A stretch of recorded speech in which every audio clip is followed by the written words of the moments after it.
Je suis né garçon, je m'appelais Christophe et c'est vers l'âge de 5-6 ans que j'ai commencé à ressentir des troubles étranges. Je jalousais un petit peu les filles de mon école.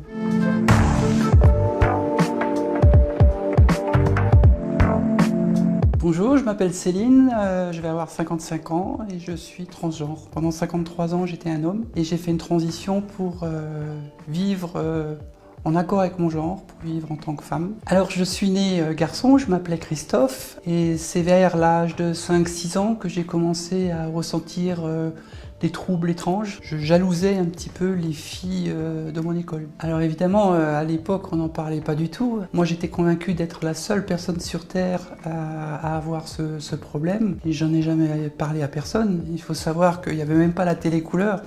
Alors on parle même pas d'internet ni des téléphones. Personnellement, j'aurais été tout à fait incapable d'assumer une vie de femme en ayant gardé mon sexe masculin. C'est quelque chose de très personnel. Beaucoup d'autres sont capables de l'assumer, je les admire. La transidentité n'est vraiment pas liée à la sexualité ou au sexe qu'on porte. C'est pas un critère de transidentité ou de personne transgenre.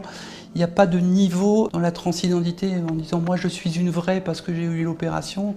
Toi, tu es un simili parce que tu l'as pas faite. Mes parents, mes sœurs, toute ma famille, mes amis, personne n'a jamais été au courant. J'en ai parlé pour la première fois à ma compagne, celle qui sera la mère de ma fille. La façon dont elle a réagi a été l'étonnement tout d'abord. C'est sûr que c'est pas évident de se mettre en couple avec une personne et que cet homme lui demande de pouvoir s'habiller en femme de temps en temps pour pouvoir soulager ce poids, ce besoin de féminité. Puis ça a été une tolérance, c'est-à-dire que j'ai pu le faire de temps en temps. C'était la soupape qui permettait de continuer à vivre. Il faut bien comprendre que c'est quelque chose que j'ai subi toute ma vie, c'est pas un choix que j'ai fait un jour en disant j'aimerais être une femme. Donc ça a été un poids aussi bien pour moi, mais pour elle aussi, évidemment. J'ai fait ma transition, on va dire, chirurgicale le 3 juin 2017. Donc ça a été de longues explications. Et ça a été, à ma grande surprise, une très grande compréhension, aussi bien de mes parents qui vont avoir 80 ans, de mes sœurs. C'est pas évident pour des parents où je suis le fils aîné, puis voilà qu'ils se retrouvent aujourd'hui avec 3 filles. C'est également un deuil à faire pour eux parce que Christophe n'existera plus. C'est quand même quelque chose d'assez lourd, mais ça a été très très bien accepté. Et ma fille, qui a 28 ans, l'a également très bien accepté. Et puis la première fois qu'elle m'a vue, elle me dit « Oh papa, comme t'es belle !» Et donc ça a été de très très grands moments. Et depuis, j'ai des liens très étroits avec mes parents, avec ma fille, avec tout mon environnement, alors qu'avant ils étaient vraiment marginaux.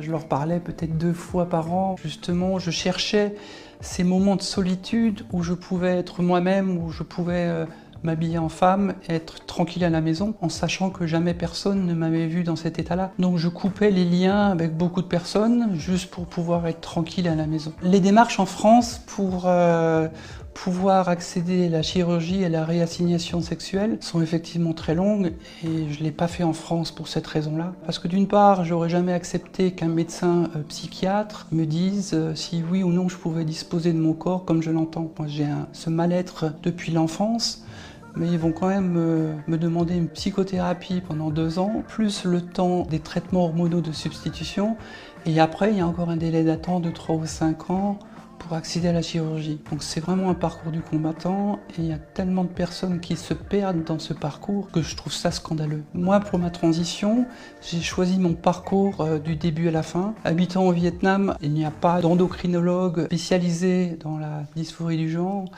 Donc j'ai pris le traitement hormonal que j'avais choisi parce que j'avais étudié la question pendant de très longs mois. Je me suis entouré d'un médecin généraliste pour faire un suivi médical tous les 2 mois. J'ai consulté une psychologue toutes les semaines pendant plus d'1 an parce que je considère qu'un soutien psychologique est vraiment important et indispensable pour faire cette transition. Et également, j'ai fait 1 an et demi d'orthophonie pour avoir une voix qui ne soit pas une voix de camionneur. Mais si j'ai pu faire ainsi, c'est uniquement parce que j'en avais les moyens financiers. C'est un peu triste que ça se limite à ça, alors qu'en France, j'aurais été obligé de suivre ce parcours du combattant. Je gère une usine au Vietnam, à Hanoï, où j'ai environ 400 employés. Le lendemain de ma chirurgie, ma plus grande appréhension, c'était le jour où j'allais reprendre le travail. Comment est-ce que j'allais être perçu? Est-ce que j'aurai la même autorité? Est-ce que je vais pouvoir assurer de la même façon? Pendant 5 ans, tous mes employés m'ont vu en tant qu'homme. Et puis soudainement, je vais arriver en tant que femme. Donc ils ont tous été prévenus. Mais le jour J où je suis arrivé à l'usine, j'étais vraiment pas fier. J'étais terrorisé en fait. Ils m'ont préparé une fête incroyable, alors que je m'y attendais vraiment pas. Cette journée que je craignais le plus est devenue une des plus belles journées que je garderai toujours en mémoire. Ça va faire bientôt 2 ans. Eh bien, la situation, elle est encore bien mieux qu'avant dans mon usine. Alors non seulement je n'ai plus cette rage intérieure, cette colère permanente, ce qui me permet d'avoir une meilleure compréhension, d'être beaucoup plus réfléchi dans mes démarches. J'ai pas perdu en autorité, au contraire, j'en ai gagné. Et j'ai surtout gagné beaucoup de respect de leur part. Et donc voilà, c'est vraiment une situation gagnant-gagnant. Depuis que j'ai effectué ma transition, j'apprécie chaque instant de cette nouvelle vie. Je m'estime toujours la plus heureuse des femmes aujourd'hui. J'espère que tout le monde puisse arriver un jour à ce niveau de bonheur parce que c'est vraiment quelque chose de magnifique. Le mégenrage, je suis contente de ne l'avoir jamais subi. Mais c'est quelque chose de très lourd et ça j'en suis consciente et j'en avais très peur de se dire ben voilà, je m'identifie en tant que femme mais le regard des autres fait qu'ils me voient encore comme un homme. C'est un manque de respect profond. Ce qui arrive aussi souvent, c'est juste par inattention, par ignorance, parce qu'on ne connaît pas la personne et qu'on ne sait pas trop comment évoluer. Il faut être vraiment blindé pour entamer une transition en sachant que ce genre de choses, malheureusement, risque d'arriver. On estime à 15 000 le nombre de personnes transgenres en France, mais il faut savoir que, par exemple, moi, pendant 53 ans, je ne suis jamais rentré dans ces chiffres-là.